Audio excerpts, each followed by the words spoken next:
I think of like a tier 10 Amazon merch seller, and this could be someone who just jumped on Etsy for the first time or Redbubble, Sure. and you want to know that you can succeed as a print on demand seller. So I Right. try to like handhold you through the niche selection process to get a short-term sale. That's really what my goal is. Hey everyone, welcome to another Coffee with Kittl. I have Ryan back on the channel. He's currently blazing through a storm that's happening on his side, which is, you may hear a little bit, but we're going to still truck through that and talk about niches. We're going to talk about print on demand. We're going to talk about maybe a little Amazon, a little Etsy. But before then, Ryan, is there anything specific on your channel that might be upcoming? If you're not subscribed yet, by the way, go ahead and check out his link down in the description. Is there anything upcoming that you want to make people aware of before we just dive right into these kind of niches that we should be thinking about as we move further down the year? Drew, thanks for having me back, man. In terms of my video content, I'm keeping the normal schedule of putting out daily content. Like I love what I do. I love getting to do this. Yeah. And there's so many different like aspects to speak to of a successful. Whoa, did you guys hear that? Did that come through on the mic? I can hear it. The thunder is crazy right now. So many aspects of like running a successful print on demand business. So it's just, there's never a shortage of things to talk about. In terms of like content that I want to do in the near future, I'm always thinking about expanding. I think one thing that is kind of synonymous with my approach to print on demand is using like multiple platforms to upload to, and upload multiple products and multiple platforms and just occupy online real estate. So I've had success this year with starting a Walmart print on demand store. Nice. That's been exciting. I want to do more content about that. And also Shopify. I've been wanting to do that for a long time. I've been scared to actually, because I didn't know how it was going to work. Like I wanted to try to do it organically, and I've had some success with a test store that I did. I launched it in the last week of April. So now it's about 2 months old, and it's made from inception, like not existing to it exists. And I made the first sale in the first 7 days, which blew my mind because organically. Really? Organically. It got indexed by Google right away, which I was like, is that even possible? But I guess it is. And it's up to 20 sales. So I want to do some content. Oh, wow. That would be very helpful. Yeah. I know a lot of people have questions about Shopify, and we haven't even really talked about that here on this channel. We talk a lot about, of course, Etsy, Printify with whatever you want to sell on, but that would be great content. I know a lot of people have questions. I want to learn more too. So, I'm still on in terms of Walmart and Shopify, I'm transparent. Like I'm hitting the learning curve with everybody else, but it's nice to have some success. And I just realized I have 20 sales on the Shopify store and 20 sales, unless I made one in the last like 24 hours on the Walmart side too. So it's not sales that blow people away, but it's we're starting from scratch, so yeah, absolutely. People always love seeing that, especially with the journey from 0 to, 3 months, 6 months. It's been a year, and then you can use those lessons you learn and see like, okay, well, this worked, this didn't. So yeah, everyone definitely be looking forward to that content. Now, one thing I want to hone in on today that we were just discussing is, if you all haven't seen, Ryan does these 5 niches of the week, which you're doing crazy content. You're like a superhero with the amount of content that you put out, which is crazy. And just keeping up with the like, okay, guys, here's what I'm thinking and what I'm seeing for 5 niches of the week. So if you haven't checked those out, those videos are super helpful, especially if you have no idea like what niches are popular or sub niches. But what I want to do, and maybe challenge you to like reach back in your mind over the past couple of weeks, I want you to give us like the 5 ultimate niches of like the month. Okay. So like we just had June. Now we're in July. We're kind of in the middle of the summer. Maybe we need to be thinking about what's coming. Can you just like start wherever you want in the list? It doesn't have to be like, okay, number 1 niche is this, whatever.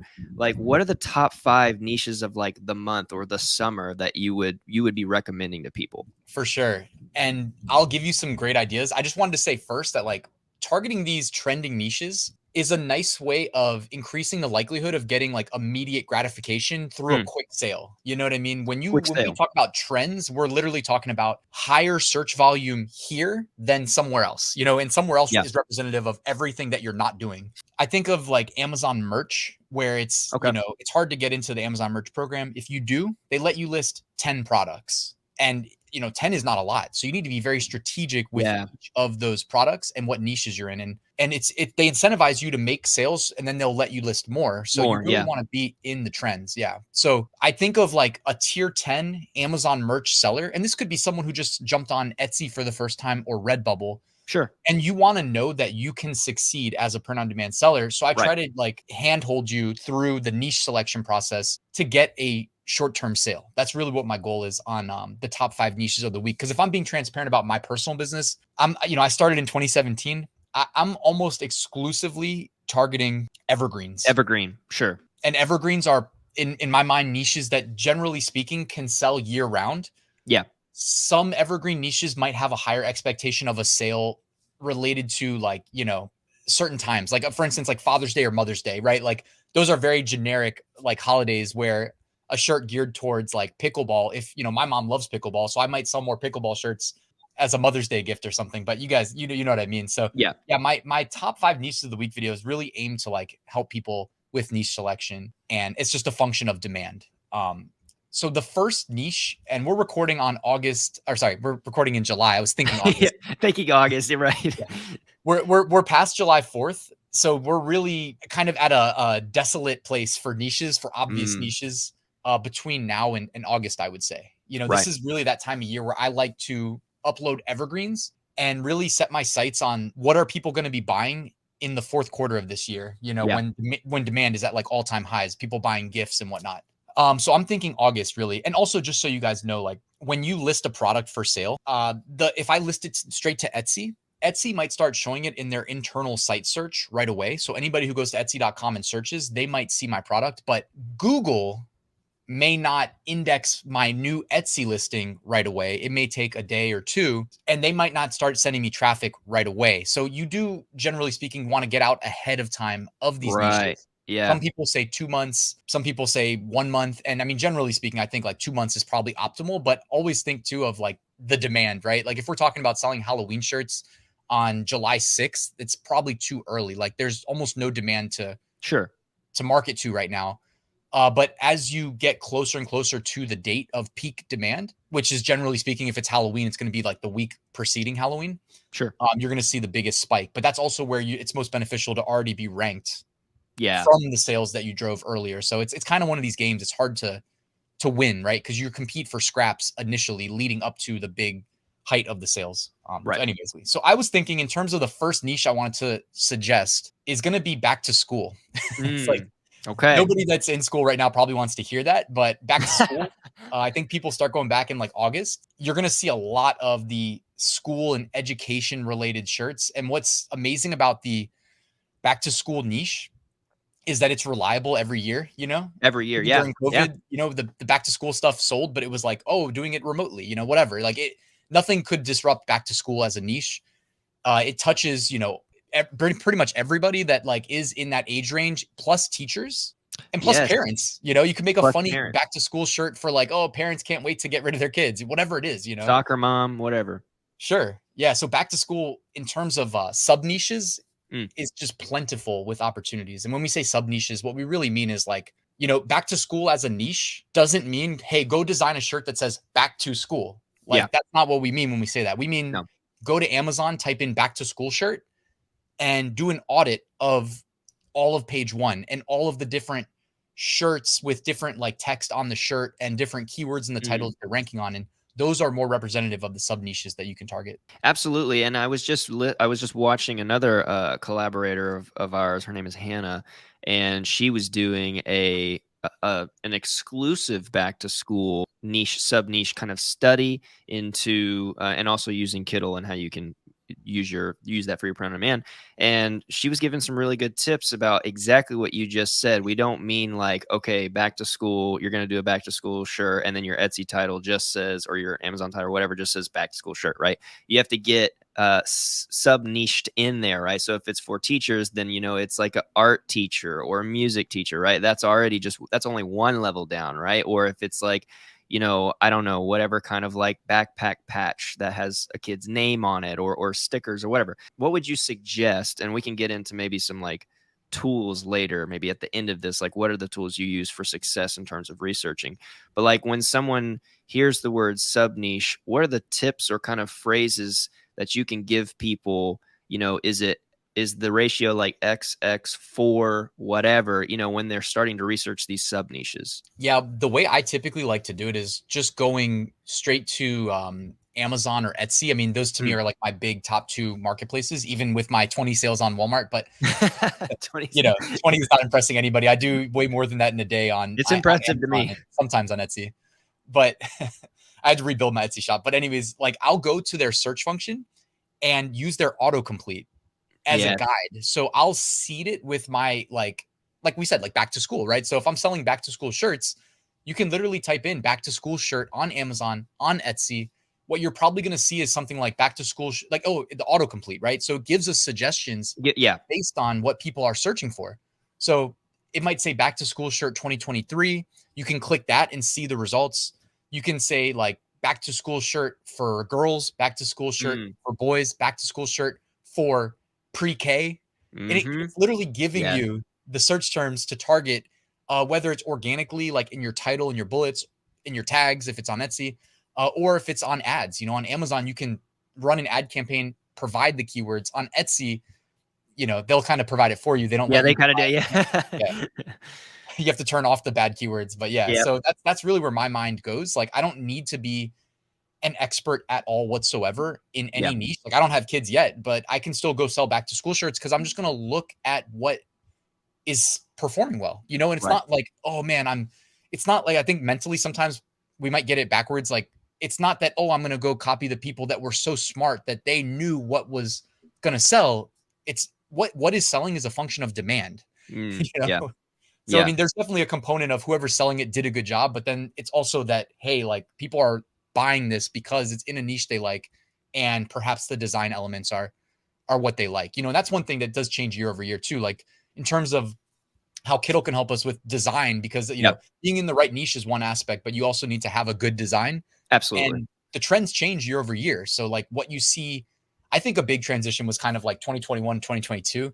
A lot of the Mm. like 60s, 70s kind of style text and almost like these muted pastel like colors became really popular. And I'm Yeah. already seeing them this year in the back to school niche. So that's Wow. something that you could note. Yeah, absolutely. That's such a good tip. And I mean, you're hitting on like kind of a phrase I always like to say, and I mean, it's like success leaves clues. And so you're going to use Amazon, you're going to use Etsy to your advantage to see what's working, not because this person was like the best designer of all time and you're just like oogling over their great stuff, but like no, they're just successful, right? They did the work, so you need to do the work as well. So that's a really important tip is try not to open up the design tool. Of course, we want you to use Kittl. Of course, use templates to your advantage, but try not to do that first without doing some of the research. I think that would be really important, especially as we're talking about these niches. Now, back to school. That's wonderful. What have you got next for us on our 5 niches? So the next one is a personal favorite of mine. And anybody watching our interview that watches my channel knows every year I have to give a shout out to fantasy football. Ah, of course. Yes, I remember. I remember Yeah, seeing some of this. this is my thing. Like I love fantasy football. I would do it year round. I mean, I do it year round, but I'd Sure. I'd sell shirts year round for fantasy football if there was demand. The reality is it sees a spike in August. August is like the month, really I when the NFL see. preseason kicks off, is when you're going to see, and it carries through September. So you get a Okay. good like month and a half. And then what's cool about fantasy football too, everybody that plays knows this, is you get a boost in September to August, but then you get another boost in late December, early January. Now that the Mm, NFL added a extra week last year, I see. I see. because the championship round wraps up and then you start selling shirts to the winners. A lot of people Yeah. stop caring if they're not in the championship. So you don't sell to them, but you might sell some shirts that make fun of the loser, and you Yep. make sales selling to the champion. But right now, when it's like a new season's about to kick off, you can have a lot of fun with it. Like you can sell shirts for the league commissioner, the person that runs the league. Okay. You can always sell shirts to the loser. You know what I mean? Like there's that's where I think most of the sales honestly take place. You find like the pink tank tops with the unicorn or the poop emoji. You know what I mean? Stuff like that. Yeah, absolutely. I mean, I don't personally play fantasy football. I have in the past, but I have so many friends that's just what they talk about nonstop, right? So, I mean, that's absolutely, I feel like an easy one. It was escaping my mind because I didn't even think about it like that, but it's an easy one to capitalize on one, right? Because everybody's going to talk about it, and then the one that wants to make fun of the loser, now you can be like, oh, well, this guy needs this shirt. Yeah, and I just realized we should mention don't infringe on the NFL at Oh all, no, no, no. and no players and no teams. Like, do not, like, if you want to know a surefire way to immediately get like banned from any platform, that's how. You know what I mean? They take that real serious, as you would expect, because it's like a multi-billion-dollar brand. So don't do that. We're talking about like having fun with the fantasy football aspect of it. Yeah, so like we're thinking about maybe like generic phrases, or maybe would you be mixing text with like certain illustration or graphic? Like what would you say is probably the ratio there? Is mostly text or a little bit of both? Definitely a little bit of both. Like we Okay. mentioned with the loser shirts, The like you can loser put, shirts, yeah. you see a lot of like the unicorns. That's a big one. Right. Another one might be like in fantasy football, we make fun of like drafting kickers, you know, because I mean, I can say this because I used to be a kicker in high school, and I was pretty good at it, honestly. So, you know, I can make fun of drafting kickers, and you can make shirts that say I draft kickers in the first round, or I draft kickers in the Okay, first 5 rounds. okay. Yeah, You yeah. can literally say that, you know, or you can just, if you know the fantasy football, I've seen shirts that are selling right now that just make fun of like the stat lines of your players. You know, like you might Yeah. spend a high draft pick on somebody that underperforms, and they'll put fake stats on there. So you don't name any Fake players or stat. anything like that. You just say like a really bad quarterback stat line on the shirt. That's great. I mean, that's such a great suggestion. I mean, I feel like that would be, it's like seasonally evergreen, I guess, if we wanted to like coin a new term, right? Something that happens every time, like back to school and football. And these are easy to kind of update. I was just thinking like with the back to school ones, like you mentioned, sometimes the trends or the style or whatever may change year to year. And maybe there's some other kind of new style or meme or something that you can merge with fantasy football or back to school or something like that. And save, I was gonna say, save the fantasy football, anything, save the templates Yes, yes. in case if there's like a date aspect, like league champion 2023, Mm, next year league champion 2024. 2024. Easy, Yeah. easy. And you can go backwards too. Like I honestly, the first shirt of mine I ever uploaded that I saw being ripped off and sold somewhere else, because obviously sometimes bots do that and it's a little Yeah. bit of a problem. The first time I ever saw that though was a fantasy football like league champion shirt that I had made that was like for a backwards year. And I was like, that's so Oh, random. But I it made is. it for myself too. That's why I was like kind of, yeah, I wasn't even mad. I was like, all right, they like the design too, I guess. I I bought it for guess. myself and then they stole it. So it's kind of staying on the same trajectory.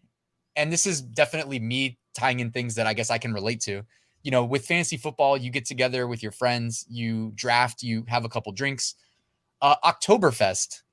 So, Oh, okay. Yeah. and we're kind of scraping for niches a little bit. Like there are times that are super easy to find really big trends. Like in June, there's a million great trends. July, it's like July 4th and a little bit of a void. Yeah, in the Au- void, yeah. Yeah, August, you get back to school, which honestly, if you just target all of the back to school sub niches, which there's probably infinite, you're good. You're Yeah. fine. That one niche alone is enough.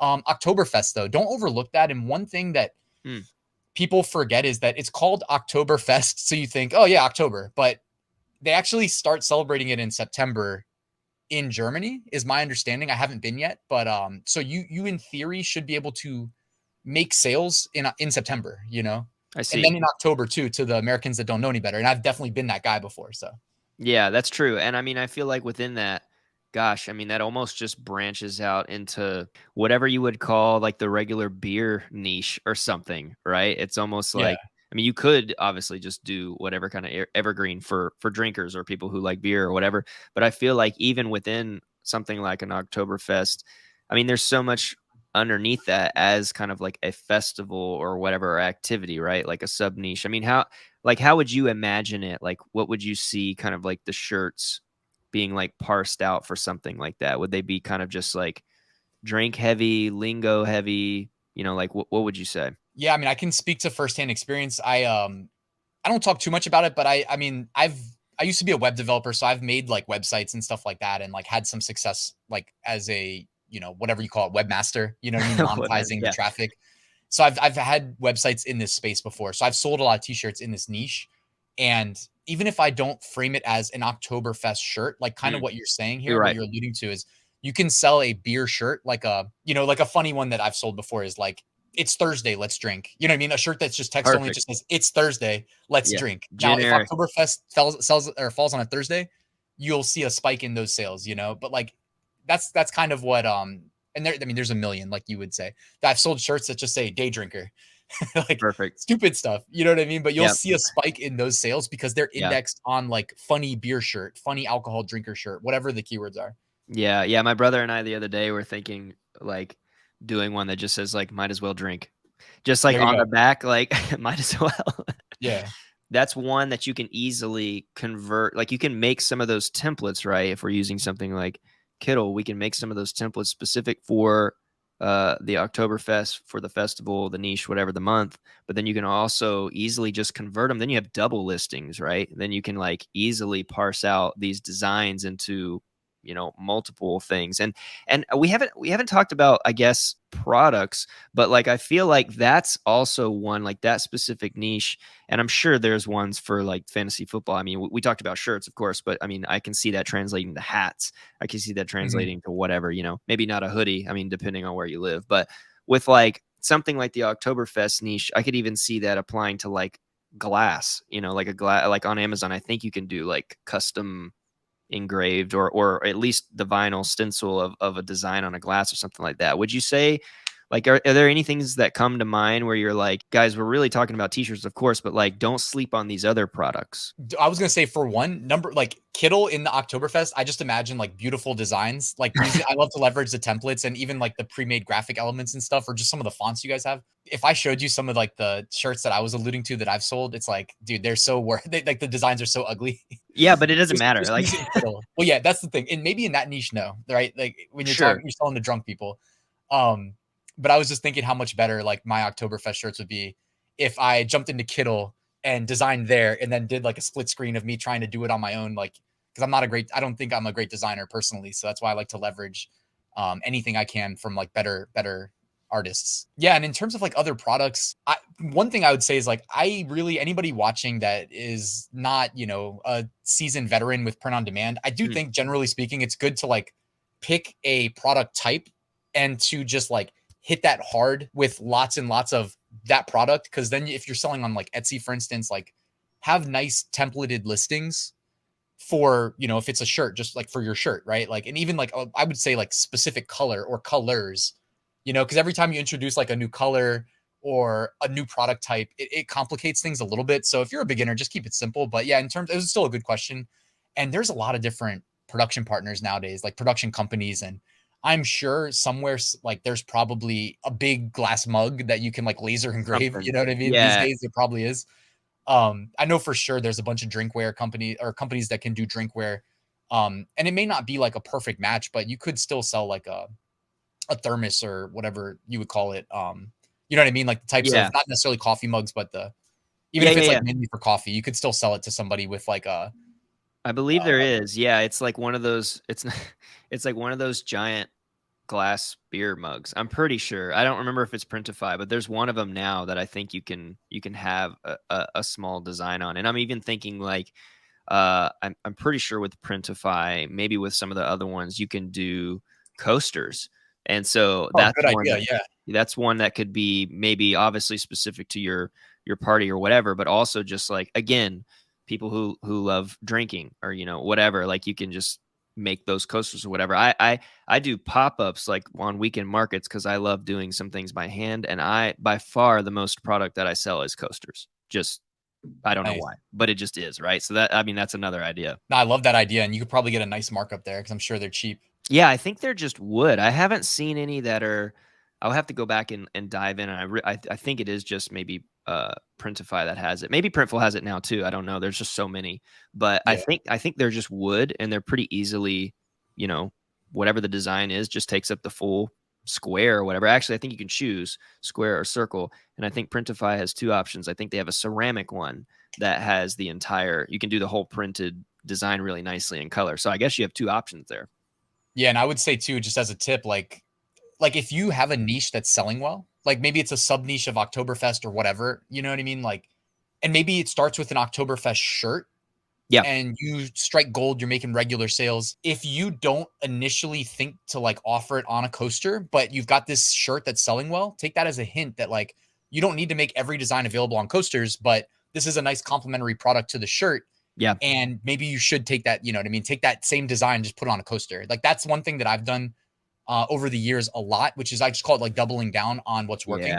That's So I might great. even make another design in that niche as well, but also uploading it to more products, more marketplaces. If you're on Shopify where you can control the checkout, you can configure Shopify to like add that as an upsell where it's Mm, like targeted. You know who it's like, you know the right person to offer it to because they've already added yeah. the shirt to cart or something. That's perfect. Yeah, that's really funny. My friend was just mentioning where he makes the most sales. I know now we're getting into a little bit of marketing, but it was interesting. So I think this is a good tip, especially for you Shopify owners or just your personal website owners. He was saying that he makes the most sales not on the actual product that someone's putting in the cart, but on whatever the upsell is. So he'll Yeah. commonly reduce or put a sell on the most common well purchased whatever the most purchased product, knowing that they're probably going to like this upsell product, right? So they get him with the sell on the sale on the shirt or the cover or the poster, and then they upsell the like $5 item that doesn't have a sell on it, knowing that you're like, it's $5. You know what I mean? Like it's kind of a Yeah, I've heard funny. the same. I've heard the same from people I know that are much better at Shopify than me. much, Yeah, I've heard the much same. better at marketing than me. So yeah, I was like, ooh, that's nice. How do I set that up on Squarespace? Yeah. Sweet. Okay, well, what's the next niche you got for us? So from here, I actually had one that I kind of almost liken it to fantasy football, where it's easily overlooked. It's not obvious until Hmm. it sneaks up on you. So Okay. anybody that's still watching, this is your reward for because this the last like 2 years at least, this has been huge. Secret niche. Yeah, it is kind of secret. I mean, honestly, well, to me, this is also a lot of like conjecture from my life experience, being Sure. super familiar with fantasy football, but having no clue what dot day is. Okay, dot day. Not Have you heard of that there. niche I before? have never heard of that before. I think a lot of my like taking in news and what's happening in the world happens not from like watching television, but like literally through looking at t-shirt niches. I don't know what dot day is or where it came from, but like I'm gonna look it I've up right seen now. dot day.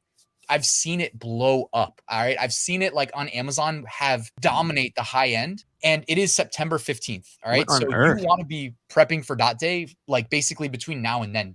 We've seen these BSRs indicating that this was like a major trend. So dot day. What is happening here? Don't skip dot day. Do not sleep on dot day. Yeah, like There you go. just looking at it right now, like it's by whoever this person is, but like very interesting. No, I've never heard of this. So yeah, don't skip out on it. Yeah, here's your colored circles, right? I can see right here. Yeah, But it looks I'm like telling you, the BSRs on the dot day shirts, I've seen just look at like this. crazy. Yeah. This many people celebrating since 2011, 200 countries and sovereign territories. Dude, I think I might have to make a Date shirt. Like And I didn't know it was international. So hey, I mean, if you're on Amazon merch and you can push to the, 6 international markets, definitely capitalize there too. yeah, absolutely. Man, wow, that is a great secret niche. I've never heard of that, but like I guess even as an artist myself, I'm already curious like where did that start? Because it's like about championing the creative and their talents and gifts and things like that. So, gosh, there's so much in that can then branch out into just regular kind of inspirational evergreen content or listings, or just you have inspirational, but then you have inspirational and art.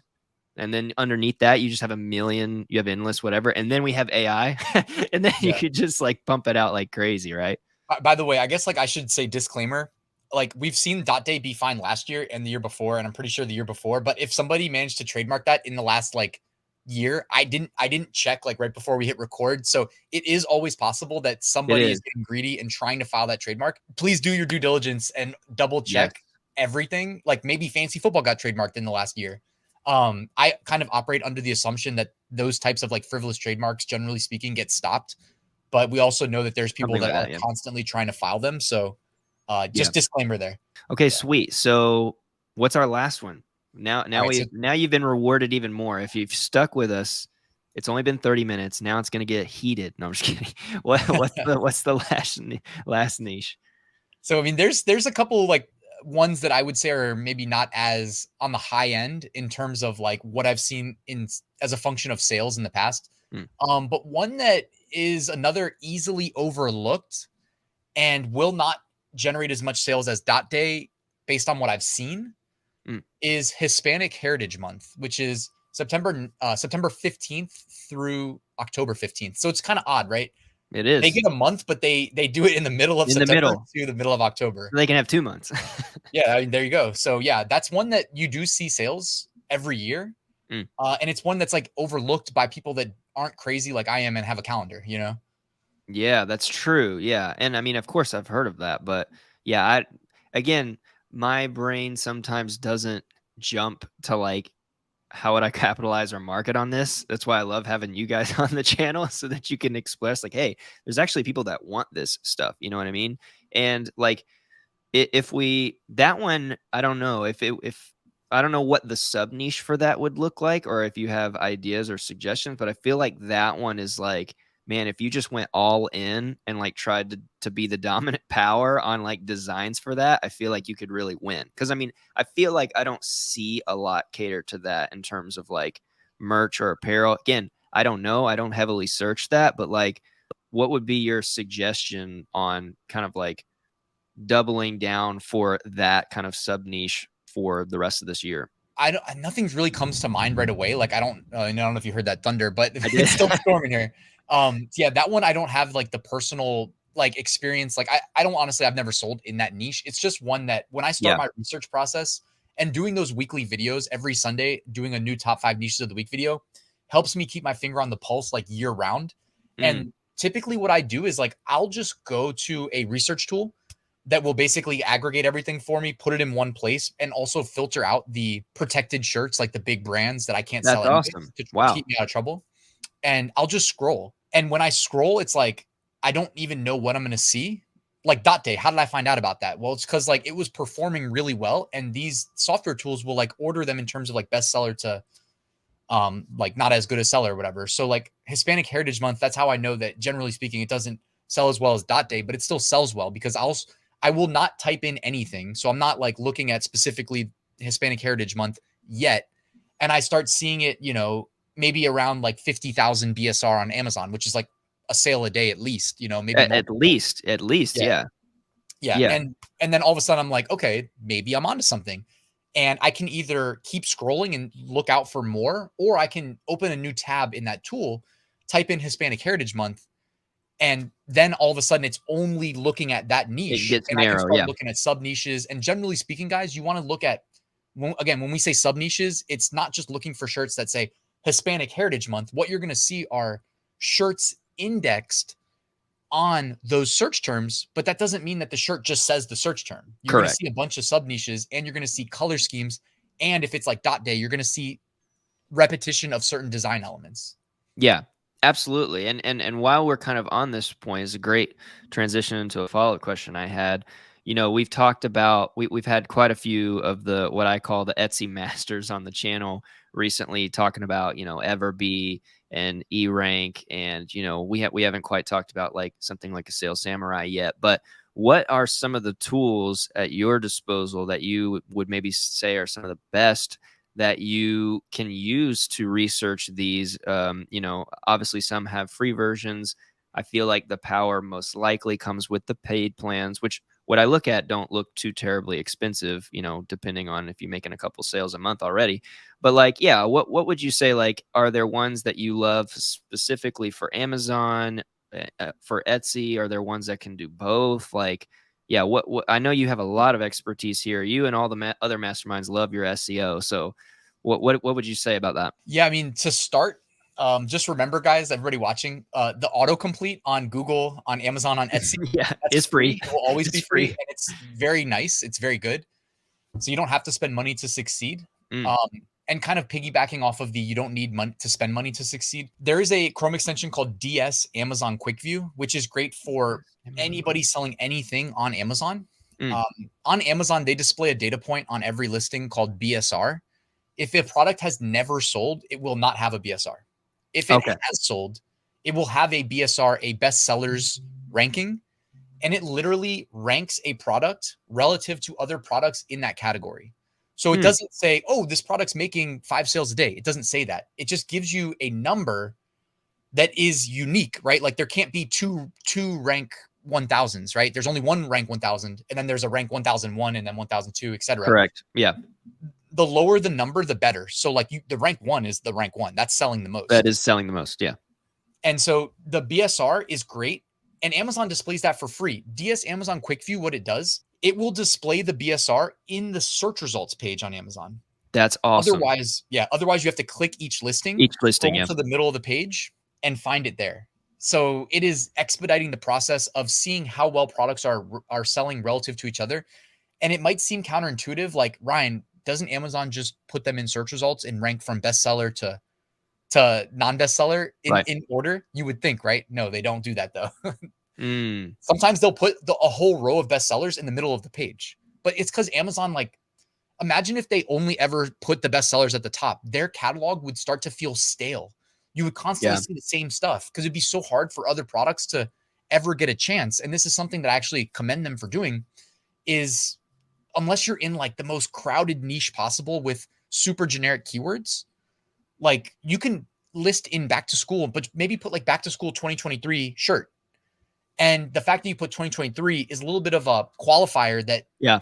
reduces your competition from previous years. And they'll often give you a chance to be seen. You know, they, as a web developer, like they know when you log an impression. Like an impression means that like you loaded into somebody's, like you weren't on the bottom of page one and they didn't scroll and see you. An impression means they saw you. Yeah. And there it's like, okay, log an impression. Now, did they get clicked? If they got clicked, calculate that to the click-through rate. Now, did you purchase? That's going to also affect your conversion rate.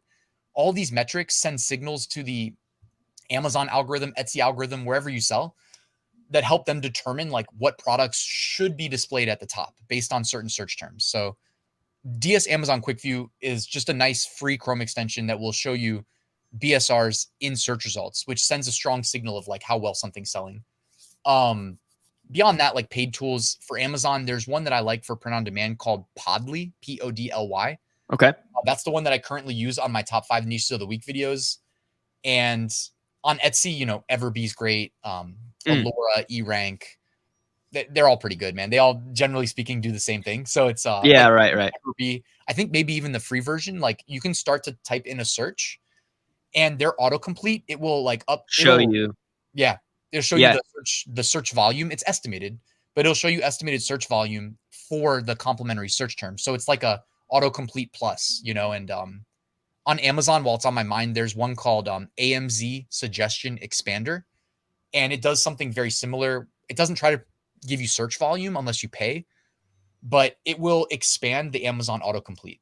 So that's a free one. AMZ Suggestion Expander. I mean, do you suggest at some point, like, you know, when you're getting maybe this amount of sales, you know, okay, you're selling a couple of things, like, is there one of those tools where you really do say like, okay, yeah, let's maybe upgrade the plan a little bit, let's get a little bit more power? Has that been like a practice of yours, or do you really say like, dude, I think you could just kill it with the free tool? Like, I feel like sometimes it's a question people have, and maybe they feel like they are getting a little bit trapped. I feel like I would be a proponent of like, let's do as much as humanly possible with the free tool before ever upgrading to like a paid, you know, tool for SEO or whatever. But then again, I also see the value in being able to have like more granular data. Like, well, I guess what kind of advice would you give someone? And it probably looks different for someone that's set up their shop tomorrow than someone who's been on for 3 or 4 months. Yeah, it's a great question. Like, I don't think you need to,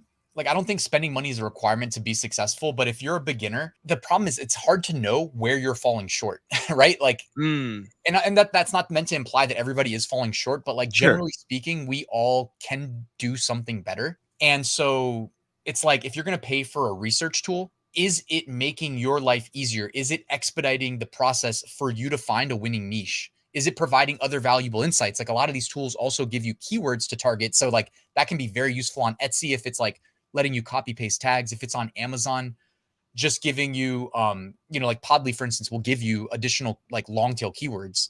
If Mm, you like, if you just perform a search, you just see everything in search results, but like if you click and actually look at the advanced view, you get long tail keywords as sure. well that you can focus on. As long as like you're kind of like self-aware, reflecting on the money out that you're spending versus the value returned, and you feel like it's beneficial, definitely do that. Like one obvious one is if you're like me, not a strong designer, hey, it doesn't hurt to pay for Kittl, right? Because they're gonna No, help it does increase not. right? Like they're gonna help increase the quality of your designs. And one thing that I am 100% sure of is like, if your designs aren't, and I do air quotes, good enough, they will not sell.